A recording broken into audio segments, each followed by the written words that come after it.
E Elvis Presley deixou o prédio, mas chegou no cinema. Vamos falar da cinebiografia do Rei do Rock. Sem spoilers, depois da vinheta. Olá, sociedade de consumo pop, estamos de volta. Esse é o Mais Uma Coisa no canal 4 Coisas. Sou o Pablo Peixoto, youtuber que mais trabalha no Brasil. Bora falar de Elvis! Bora falar de Elvis, porque cinebiografia de Elvis Presley chegando no Brasil. Já estreou nos Estados Unidos, está chegando no Brasil agora esse fim de semana. Eu fui lá assistir e posso dizer pra vocês que é um filmão. É um filmão. Mas serve de biografia para Elvis Presley? Dá pra confiar em tudo que tá lá como verídico? Aí nós temos que conversar mais.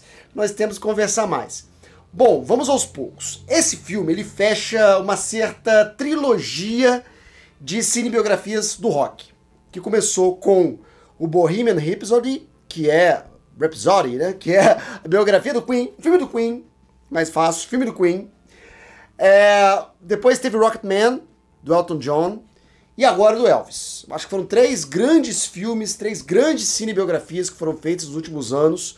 O filme do Queen, Bohemian Rhapsody, teve uma ótima aceitação no Oscar. O Rocketman foi muito bem no Globo de Ouro, e agora tem esse do Elvis, que promete também ganhar muitos prêmios, porque tem nomes grandes, a direção é caprichada, e é um filme feito para ganhar prêmio. É um filme que captura a alma americana, captura a cultura pop americana, captura com todo o estardalhaço social dos anos 60, 70. Então é um filme feito para agradar críticos, públicos, gente saudosas da América grande, com suas grandes estrelas, o showbiz e essas coisas.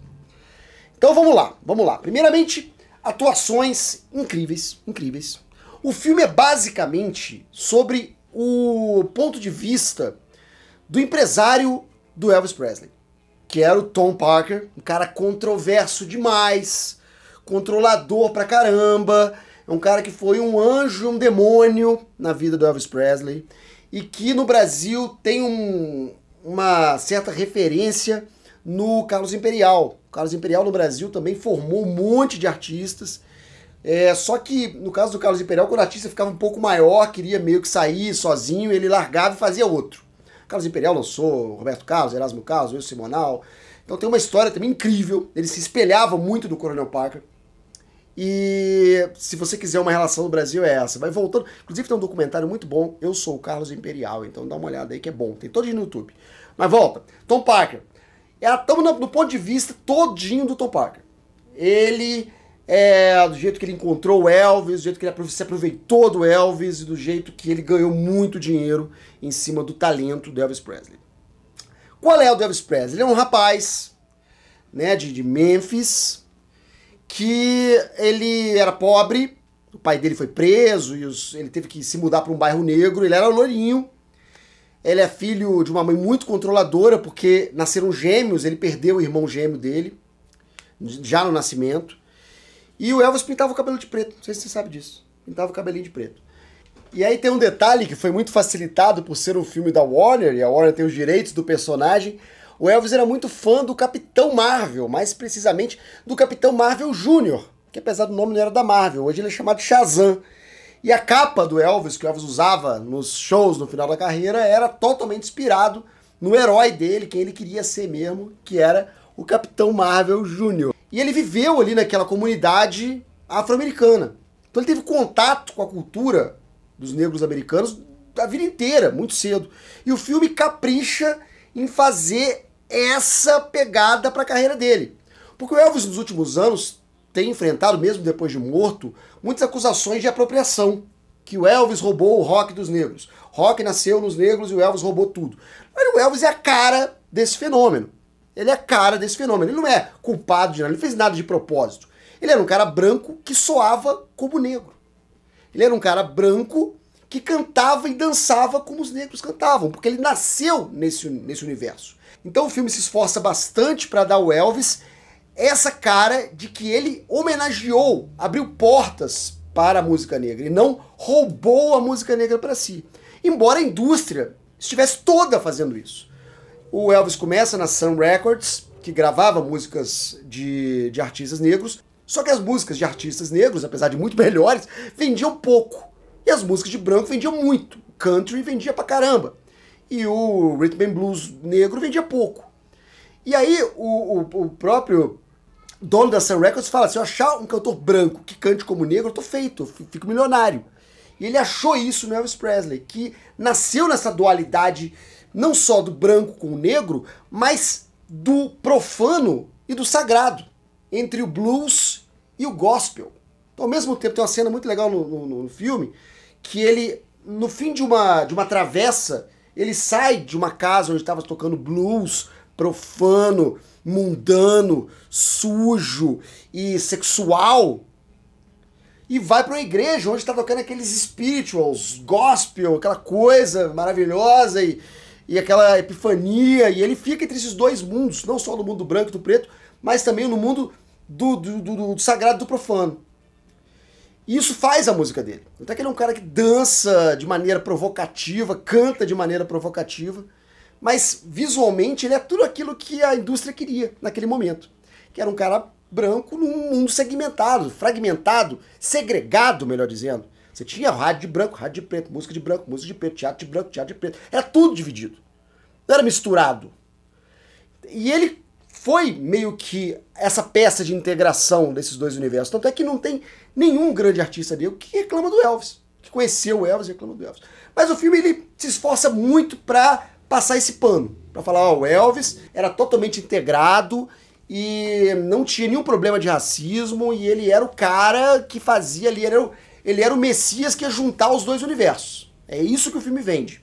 Ele era amigo do B.B. King, na verdade o Elvis nem era tão amigo do B.B. King assim, se encontraram algumas vezes, mas ele aparece como amigo do B.B. King, ele conhece a Big Mama Thornton, ele conhece a Sister Rosetta Tharpe, ele conhece o Little Richard, e ele tá por dentro de todo o cenário de Memphis, frequentava as ruas lá movimentadas dos inferninhos.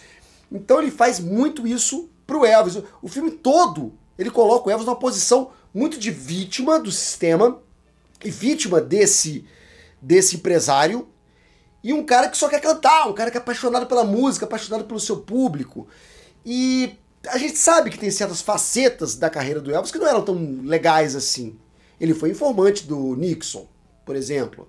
Ele trabalhou com o governo Nixon.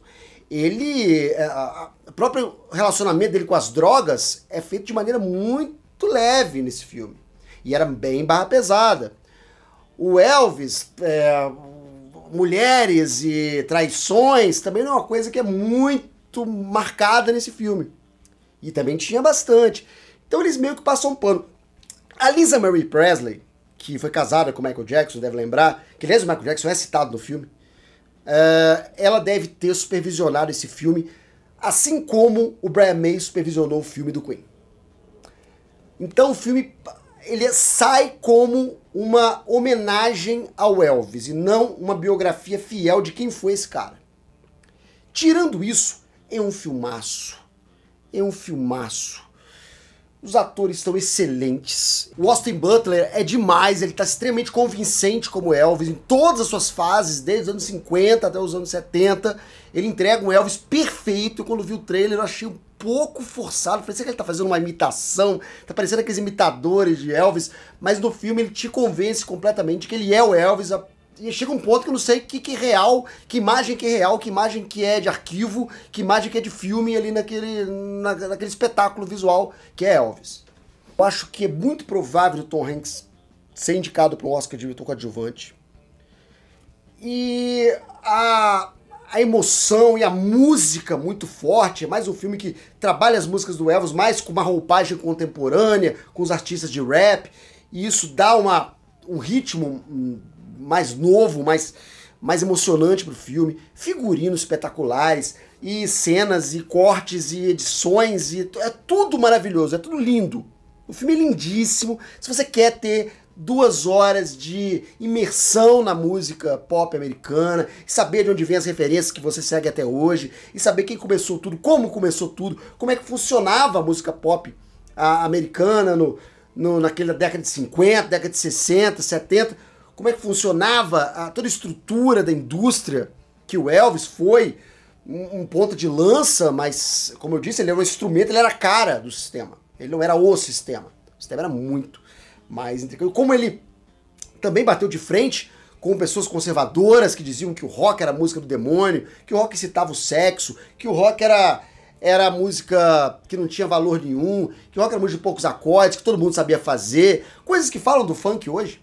Era música de preto, era música de favelado, era música de criminoso, era música que só falava de crime, mulher, sexo e comprar coisas. Carros, casas e... Então o estigma do rock é o estigma do transgressor, é o estigma da música marginal, que hoje a gente vê muito no funk. E ele é tão provocativo e ele desperta esses amores e ódios que ele é obrigado a não ser Elvis. E aí tem essa faceta da carreira dele.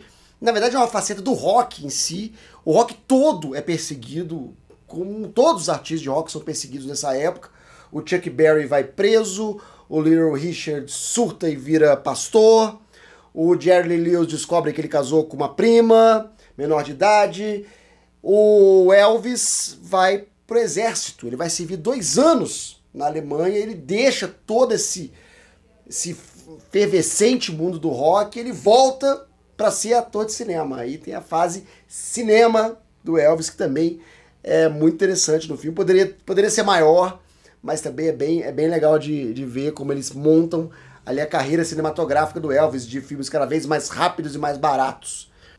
Então é para entender bem como é que funciona essa história, e eu fiquei apaixonado pelo filme, apesar de ter só esses detalhes que eu já aviso para vocês, que o Elvis é retratado como um cara, um semideus, vítima do sistema, vítima de um perverso empresário, e que não tinha culpa de nada. Mas o Elvis também tinha um monte de defeitos bem graves, e que iam muito além da estafa, porque faziam ele trabalhar mais do que ele deveria e usava remédios para poder... O Elvis morreu eles chamam de gestão acidental, né? Mas tem muita coisa de acidental nisso aí. Ele tomava remédio para acordar, para anfetamina, para poder ficar no palco e detonar no palco, que era uma apresentação realmente de tirar o fôlego, e depois tomava barbitúrico para dormir. Então ele tomava remédio para dormir, tomava remédio para acordar, tomava remédio para dormir, tomava remédio para acordar. Uma hora a parada sai do controle. E ele morre aí por abuso de comprimidos. Ele era radicalmente contra o álcool, o Elvis nunca foi de beber, e outras drogas também não, mas por serem drogas legais de farmácia, ele achava que estava tudo bem. E ele se viciou em remédios, e isso foi o fim da carreira dele. E aí, somando todas essas questões emocionais e de estafa e de ser quase um escravo da indústria, isso aconteceu mesmo, tá bem marcado no filme. Então é um cinemão, se você vai fazer uma coisa esse fim de semana, vai ver Elvis, porque é muito legal, E volta aqui para conversar comigo. E eu vou ficando por aqui, muito obrigado por assistir esse vídeo, daqui a pouco eu tô de volta com mais uma cultura pop, e depois da vinheta vão aparecer vídeos do canal para você clicar e ficar mais um pouquinho comigo. Até mais, até breve, até já. Tchau.